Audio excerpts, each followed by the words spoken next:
Hello everyone, welcome to Management Kaksha, a one-stop solution for all your management related queries. In today's video, we are going to be covering a very important topic, the 14 Principles of Management by Henri Fayol. Please stick to the end of the video to understand an easy way to remember all the 14 principles. Principles of Administrative Management. So there are these 14 principles of management which are given by Henri Fayol, and there are very important and very common question in any examination. And I know it's hard to remember all the 14 principles at one go, but it is possible. Just stay with me till the end of the video and I'll give you a tip to remember all the 14 principles. So to explain these 14 principles of management, I'll be taking an example. So imagine you're in a college and there's a fest going on and there's a fest organizing team. So we'll take this example and explain the 14 principles of management. So let's start with the first principle. The first principle is division of work. In division of work, employees should be allocated jobs keeping in mind their interest and skills. This will make the workers more effective and efficient. So how is the fest organizing team selected? There are different events. The events like culturals, decoration team, hospitality team, and many other teams.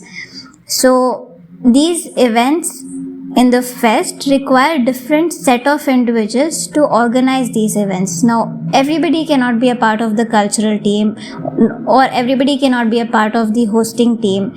So all of these teams specifically take individuals who are good in this specific department, like people who are good in culturals go into the cultural team, people who are good in organizing go into the hosting team.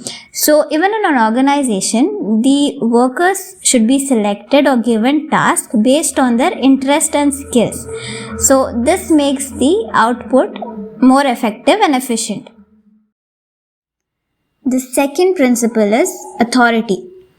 Authority is the right to give the command and make decisions. Remember, along with authority comes responsibility. Now, responsibility is the obligation of an employee to perform the task and be accountable to the supervisor. There should be a balance between both authority and responsibility for the effective functioning of any organization. Now, in the fest team too, there are event heads who take up the authority of organizing a specific event, and then there are other members of the team who follow their instructions provided by the event heads.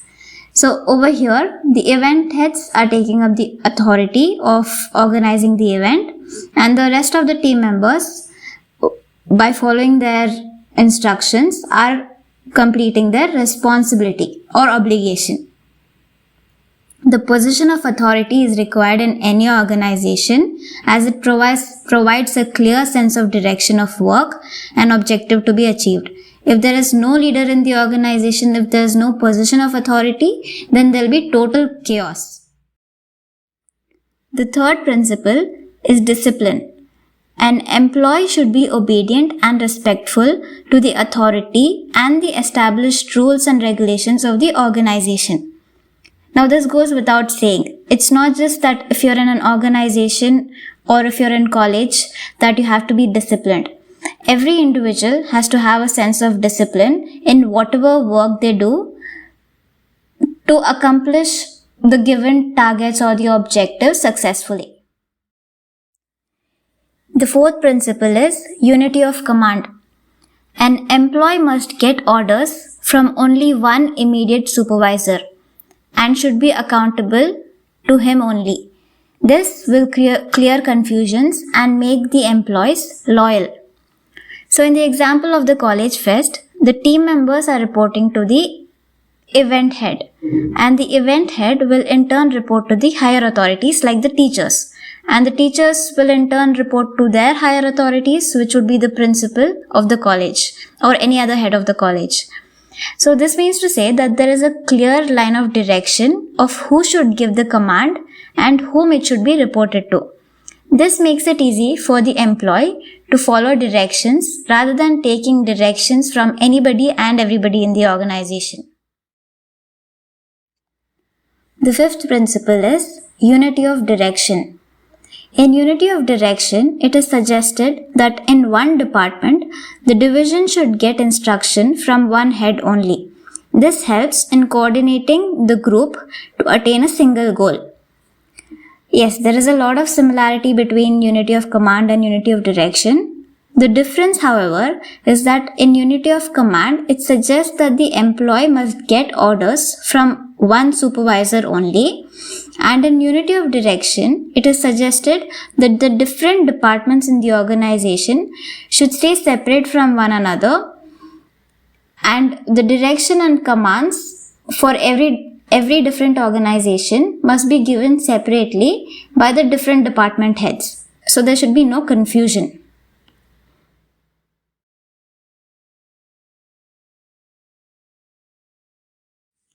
The sixth principle is subordination of individual interest to general interest.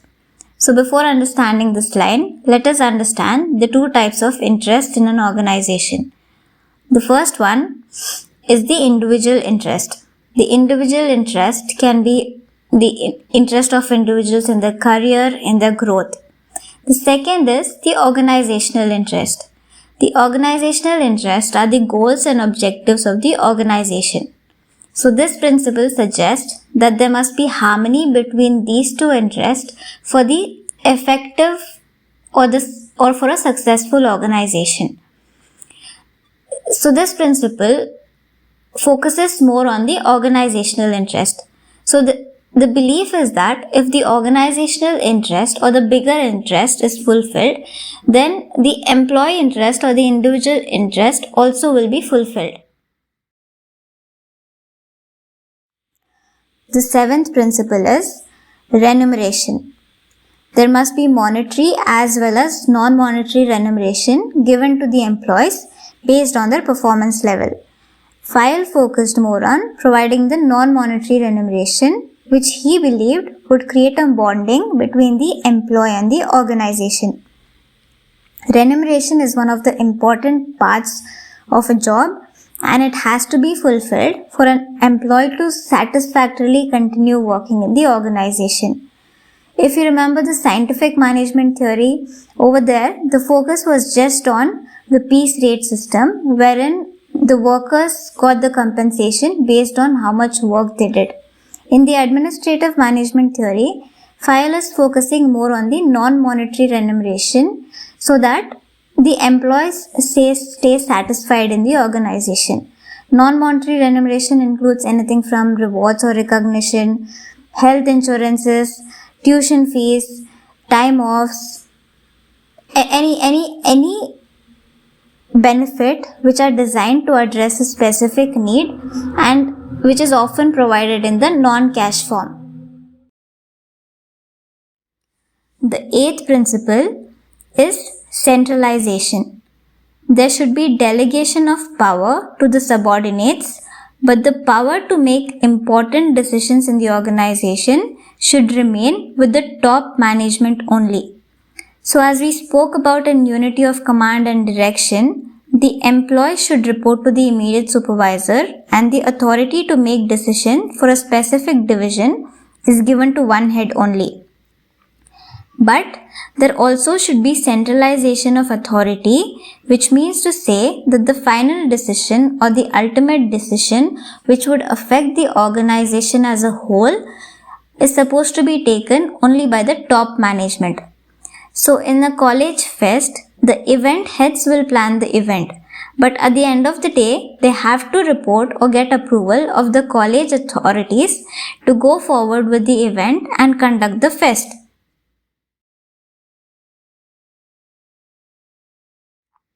The ninth principle is scalar chain.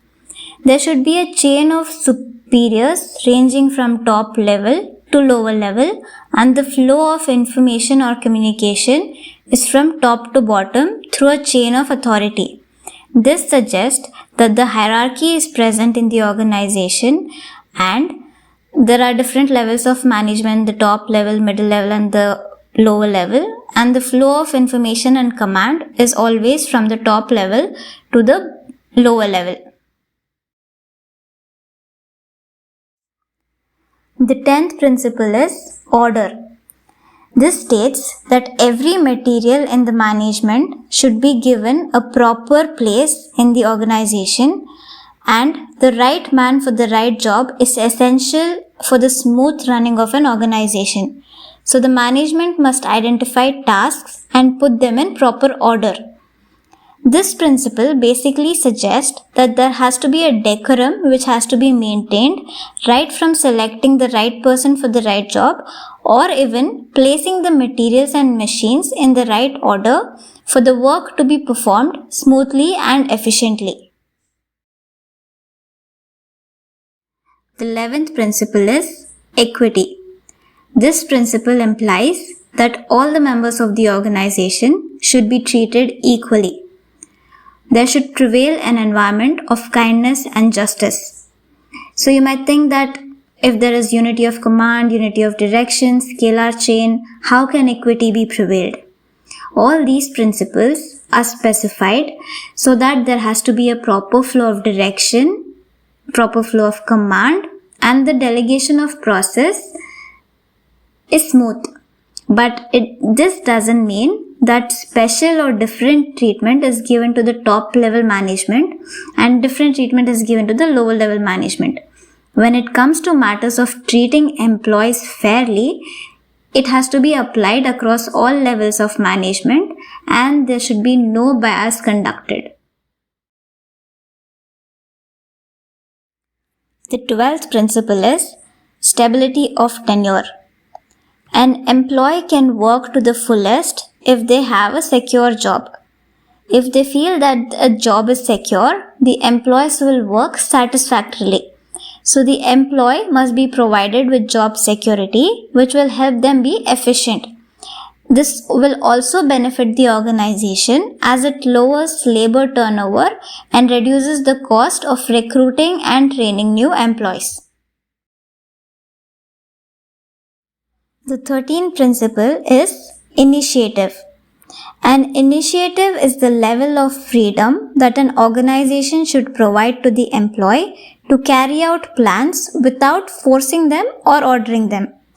This is related to the creation of interest and willingness in the employees by motivating and satisfying the employees, which means to say that there should be a certain level of freedom or independence given to the employees to perform their job according to the best of their ability. The orders are issued, the command is directed. Now it is up to the employee how to perform a specific task to the best of his ability. The 14th and the last principle is Esprit de corps. This is a French term which means union is strength. So according to Fayol, there must be a unified team contributing in harmony and cooperation, which is always greater than the aggregate of individual performances. So this principle basically talks about team performance, team management, working together as a group to achieve larger goal or objective of the organization. So as promised, here is an easy and simple trick to remember all the 14 principles of management. The 14 principles can be remembered by using this acronym DAD, UC, USSR, OIC. So you can think of it as a conversation between father and son, where the son is telling to his father, Dad, UC, USSR, and the father replies, OIC. Although these principles are not in exact order, but still you can use this acronym and remember them easily. So D stands for division of work, A stands for authority, D stands for discipline, U is for unity of command, C is for centralization, U is for unity of direction, S is for scalar chain, S is for stability of tenure, and R is for remuneration. On the other side, O is for order, I is for initiative, S is for subordination of individual interest to general interest, E is for equity. Again, E is for esprit de corps. So you can, if you're stuck in the examination while remembering these principles, you can just write down on your paper this acronym, DAD, UC, USSR, OIC, and then you'll easily remember these principles. Hope this helps.